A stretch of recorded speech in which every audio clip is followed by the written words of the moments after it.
Welcome to the DRS zone.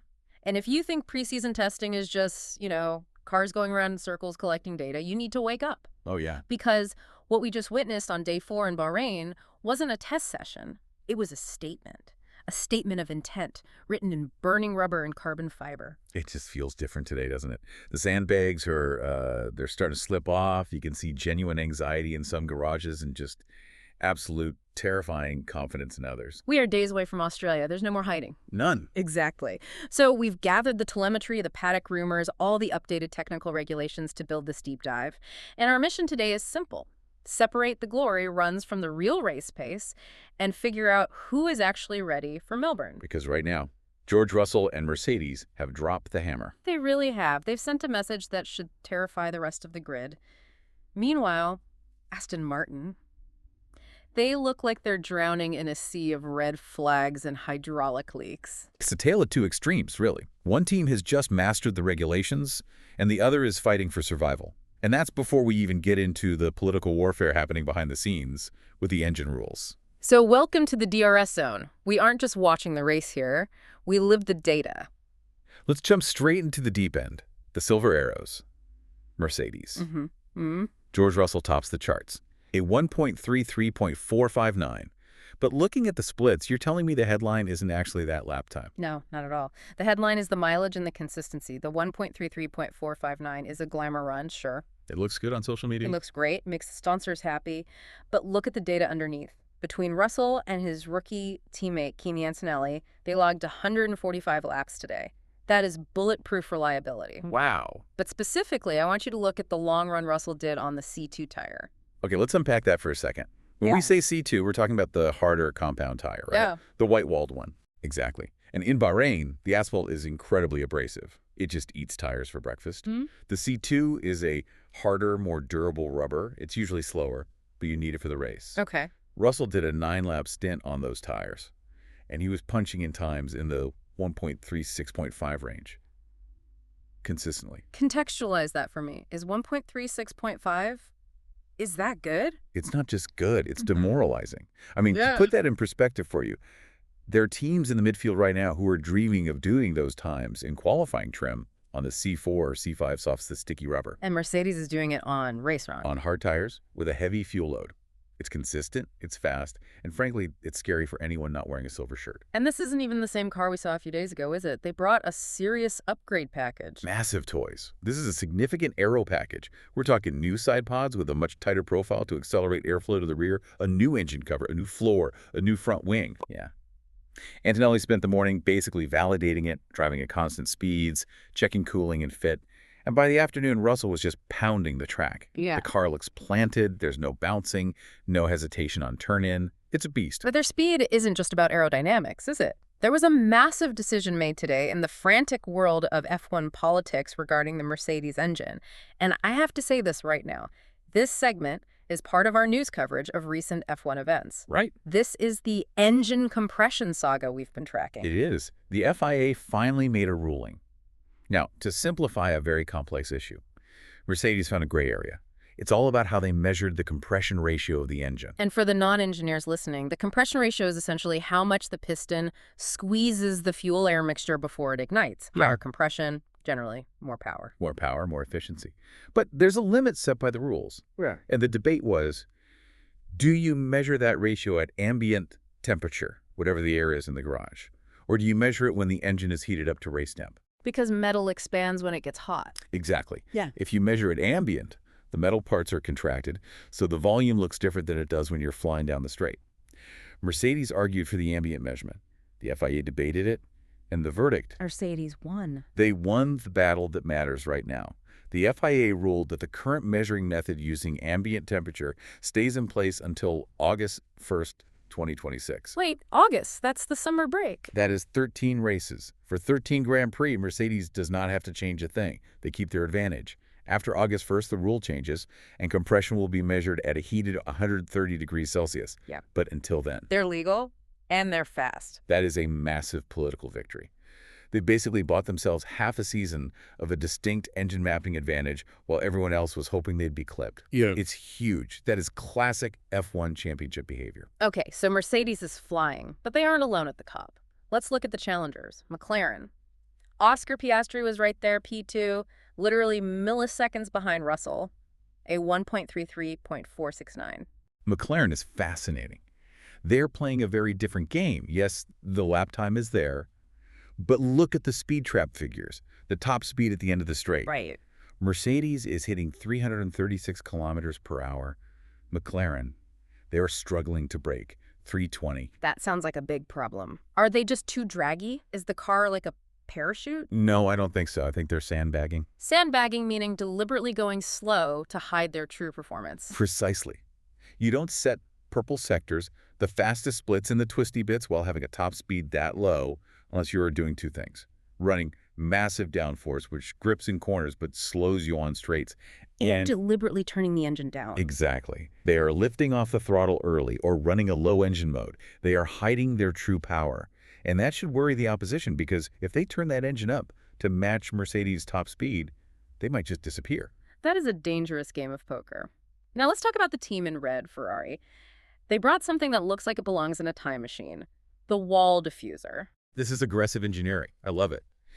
If you look closely at the rear of the Ferrari, near the exhaust, underneath the rear wing, they've installed this vertical deflector. It's designed to mimic the blown diffusers we saw back in the early 2010s. The Sebastian Vettel era. Right. Back then, teams used hot exhaust gases to seal the side of the diffuser, the tunnel under the car, to generate massive suction. This wall device is trying to do the same thing, but legally. It directs high-energy airflow to separate the tire wake from the diffuser. So it's basically free downforce, if it works. CFIF is the big word. Innovation is great, but Lewis Hamilton did not look like he was having a good day today. No, he didn't. He spent hours in the garage, and when you see those screens go up and the mechanics form a human wall to block the view, you know, it's not just a setup change. Yeah, that's never a good sign. Yeah. They had sensor failures, they had aero checks, and when he finally did get out, he had the worst practice start of the entire grid. The car just bogged down, right? Completely. It looked like he was stuck in mud. The revs just dropped, the anti-stall kicked in, and he barely moved. For a 7-time champ moving to Ferrari, having the car do that, well, it's not the confidence booster you want days before Melbourne. And speaking of confidence, Red Bull isn't exactly radiating it today either. They have the new RB22 with these undercut side pods, but Isaac Hadjar spent his morning watching mechanics work. A cooling leak. It costs them massive track time. And in testing, time is the one resource you just can't buy. You only get 3 days. Every minute in the garage is a minute you aren't validating your data. Right. Hadjar looked decent on race pace when he finally ran, but today was just about survival for them. The vibe is very much waiting for Max. Verstappen gets the car tomorrow. Yep. Until he drives it, we really don't know if that cooling leak is a fluke or a fundamental design flaw. Okay, so those are the teams fighting for wins. Now we have to look at the other end of the spectrum. And I'm going to be honest, this looks like a crisis. Aston Martin. Crisis is exactly the right word. Aston Martin is an absolute freefall. Let's start with the incident. Lance Stroll caused a red flag at turn 11. But this wasn't just a spin, was it? No. If you watch the onboard camera, it's terrifying. It wasn't a driver error where he dipped a wheel in the dirt. It was a snap, a violent mechanical lockup. So he touches the brakes. And the rear axle just locks solid. The car made a sound like a bag of bolts being shaken, gearbox, engine, something internal just gave up. He was a passenger. And then when the car stopped, it got even scarier. The car was electrically unsafe. You saw the marshals holding back. Stroll had to do the safety jump. And for those who haven't seen that, explain what the safety jump is. Well, these cars are hybrids with massive high-voltage batteries. If the insulation fails, the carbon fiber chassis can become live. If Stroll steps out and touches the car and the ground at the same time, he completes the circuit. He gets electrocuted. So he has to jump cleanly from the cockpit to the ground without touching the car. Mechanics had to wrap the car in high-voltage tape before they could even recover it. That is a major systems failure. And on the other side of the garage, Fernando Alonso only managed 28 laps. A fluid leak in the Honda power unit. It's a nightmare. Mike KRACK, the team principal, he actually admitted it. He said, "We are late and we are not prepared." That's astonishing candor. It is. He admitted they are 2.5 seconds off the pace. 2.5 seconds. In F1, that's a different zip code. That's being lapped twice in a race. It's an eternity. The car is undrivable. It locks the rear axle under braking, which just destroys driver confidence. If you can't trust the brakes, you can't push. It's a vicious cycle. And we're seeing personnel changes already, right? Panic moves. Desperate restructuring. Chris Cronin has been moved to be the senior engineer, specifically for Alonso. They're throwing their best people at the problem, but you can't engineer your way out of a bad car in 3 days. And Cadillac isn't doing much better, are they? They're glued to the back. Perez had sensor issues, suspension issues. Bottas barely ran. They're treating every completed lap like it's a victory, but the stopwatch doesn't lie. They're seconds behind. All right, let's cleanse the palate. Let's talk about the midfield, because there is a shocker here. Audi. The surprise of the test, right? Yeah. Everyone expected Audi to be slow, to be learning. Usually a new manufacturer takes years to integrate everything, but they have arrived. 115 laps logged, and the speed trap. Fastest in the trap. 332 kilometers per hour. Nico Hülkenberg and Gabriel Bortoleto are putting that car in the top 10. They have jumped the queue. They aren't just beating Cadillac, they are ahead of Aston Martin right now. That is massive for a new entry. They look like a serious, functional racing team. Then you have Williams. Carlos Sainz's P8. The car is fast. It is fast, but there's a mystery there. The paddock rumors are swirling that the Williams is consuming way more energy than the other Mercedes-powered cars. What does that imply for race day? It implies inefficiency. Is it drag? Is the car too heavy? We don't know. It's fast over one lap. But if they're burning through their battery faster than Mercedes or McLaren to get that speed, they're going to be sitting ducks in a race. They'll suffer from clipping. Where the electric boost just cuts out at the end of the straight. Yeah, because the battery's empty. So they're fast, but they're inefficient. And Alpine. Quietly competent. Gasly and Colapinto are just logging laps. They look like the leaders of Class B.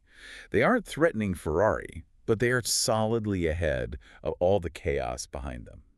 Now, I want to zoom out a bit. We've talked about the cars, but there is a ticking time bomb in the regulations that we saw today, the start procedure. This is the danger zone. The new 2026 turbo engines are complex. We've lost the MGU-H, the electric motor that used to spin the turbo up instantly. So turbo lag is back. Big time. These engines take a long, long time to build pressure for the launch. And what we saw today with Hülkenberg and Arvid Lindblad was scary. They bogged down? They almost stalled. The anti-stall kicked in to save the engine, but the cars barely moved. The problem is the speed differential. Imagine the lights go out. The car in P4 launches perfectly. The car in P3 bogs down. You have a 200 kilometer per hour speed difference in a split second. That's a massive accident waiting to happen. And the FIA's response? They're monitoring it.